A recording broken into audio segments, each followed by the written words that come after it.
Hello, boys and girls. I hope everybody has had a great holiday so far, and I hope you're all in your pajamas right now. Maybe pour you a little glass of eggnog and sit down here and gather around Boom Boom, and I'm going to read you the next holiday classic. So I hope everybody's getting comfortable right now. I'm going to read a story here. This story is called How the Vince Stole Wrestling. It was written by Brian Danielson's Beard. So hopefully you'll like it here, but let us begin. How the Vince Stole Wrestling by Brian Danielson's Beard. Every fan down in Full Sail liked wrestling a lot, but Vince, who lived just north of Full Sail, did not. The Vince hated wrestling, the whole wrestling notion. Now, please don't ask why. No one quite knows his emotion. It could be his head wasn't screwed on right, or perhaps that his pants were too tight.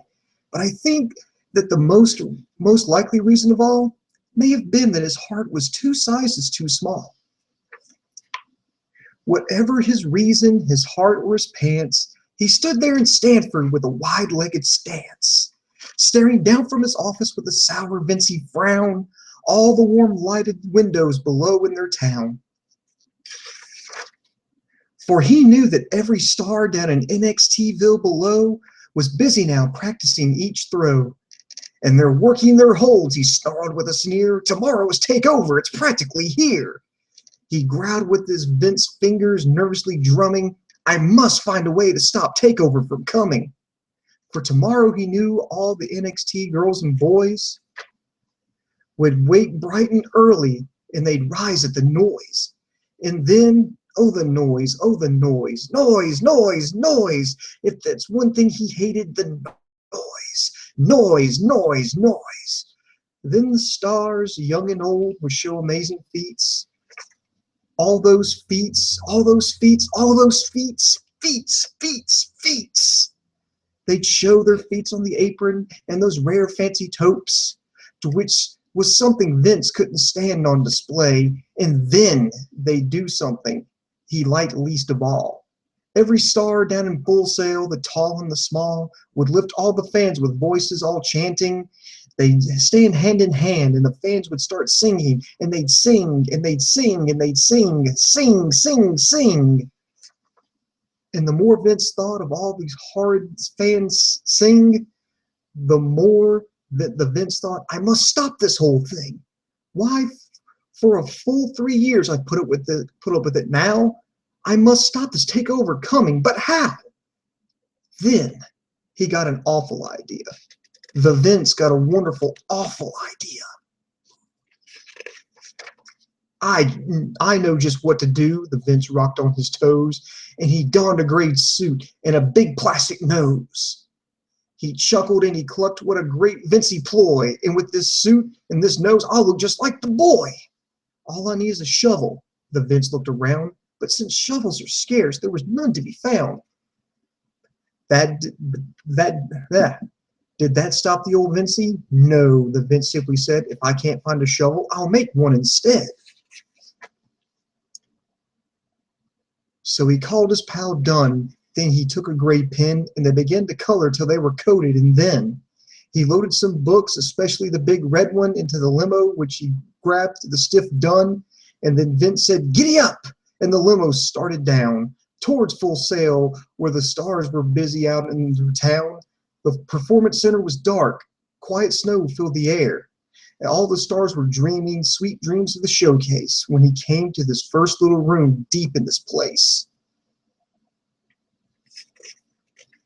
This stop is number 1, old Vincey H hissed. He burst in the room, makeshift shovel in his fist. Then he strut right on over. The task is such a cinch. After all, if Hunter can do it, then so could the Vince. He stumbled only once for a moment or two. When his swagger came out, in his arms they did flew. When he came upon the tag teams, all stood in a row. These teams, he grinned, are the first things to go. He then slithered and slunk with a smile most unpleasant. Around the home room he took on an accent. Jordan and Gabela, Enzo and Cass, Simon, Aiden, Mojo, and Zach. He soon grouped them together, then the Vince at a flash stuffed all the teams in, one by one, in a mess of a match. He then he slunk to the next room. He booked the whole card. He reworked all the stories without care or regard. Ooh. He broke old rivalries. He turned friend against friend. He cleaned out weeks of planning with no reworking could mend. Why, that Vince even meddled in their women's match. He booked the red-haired Ava cleanly over Bailey. And now, grinned the Vince, I guess we shall see. And the Vince clasped his hands as he started to leave. When he heard a small sound which he could not believe, he turned around fast and saw a small star. Little Bailey the champ, whose mouth was ajar. The Vince had been caught by this tiny female wrestler, whose eyes had begun to fill with a tear. She stared at Vince and said, "Hunter, just why? Why are you breaking our storytelling here? Why?" But you know that old Vince was so smart and so slick. He thought up a lie, and he thought it up quick. "Why, my sweet little star," the fake Hunter lied. "There's a story right here. Just go along for the ride. Don't you trust in my booking? I've been perfect all year. Just trust in my work, and we'll make magic, my dear." And his fib fooled the girl, and he gave her a hug. He sent her on back to the grin with his face so smug. And Bailey wandered off backstage, looking at his new card, imagining the outrage. Then the last thing he did was swing by old Balor, the young Irish chap, the cause of such a clamor. Somewhat of a squash for him, he booked against Baron, and the one speck of hope that left on the card, Asuka and Dana in a match no holds barred. He then did the same thing to the upcoming taping, leaving matches and feuds in such chaos it would surely bring. It was 4:15, all the stars still getting all king. All the stars still stretching when he packed up his limousine. He'd ruined their tag scene, the women's, the main event. All these stories, these plans did he circumvent. 3,000 feet off, back home to Stanford, with giddy hope that NXT would be fractured. Pooh-pooh to NXT was his vicishly hum. They were finding out that there was no wrestling is coming. They're just filing in, I know what they'll do. Their mouths will hang open for a minute or two. Then the fans down in Full Sail will all cry, boo-hoo. That's a noise, grinned the Vince, I simply must hear. So he paused, and the Vince put his hand to his ear.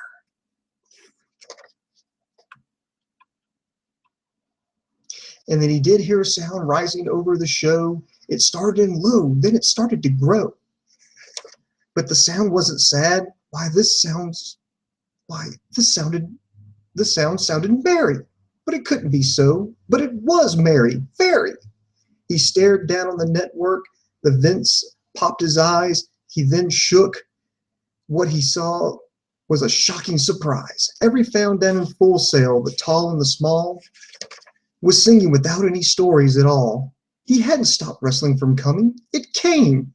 Somehow or another, it came just the same. And the Vince, with his Vince jaw hanging down low, stood puzzled and puzzling. How could it be so? It came without meaning. It came with no sense. It came without booking or special events. And he puzzled 3 hours till his puzzler was sore. Then the Vince thought of something he hadn't thought of before. Maybe wrestling, he thought, doesn't come with a score. Maybe wrestling perhaps means a little bit more. And what happened then? Well, in Full Sail they say that the Vince's small heart grew 3 sizes that day. And the minute his heart didn't feel quite so tight, he whizzed in his limo through the bright morning light. And then he brought back the stories and what made it unique. And he himself, the Vince, would tune in each week. The end. Well, I certainly hope you enjoyed that story. I know I did. And I want to encourage everybody. You can find out more at prowrestling.me. That's right. It's not a .com, it's .me. Well, of course, you can always find our website, prowrestling.com. And I hope everybody has a very wonderful Christmas, a very happy New Year. Stay safe, and we will see you later. So take care, kids. Bye-bye.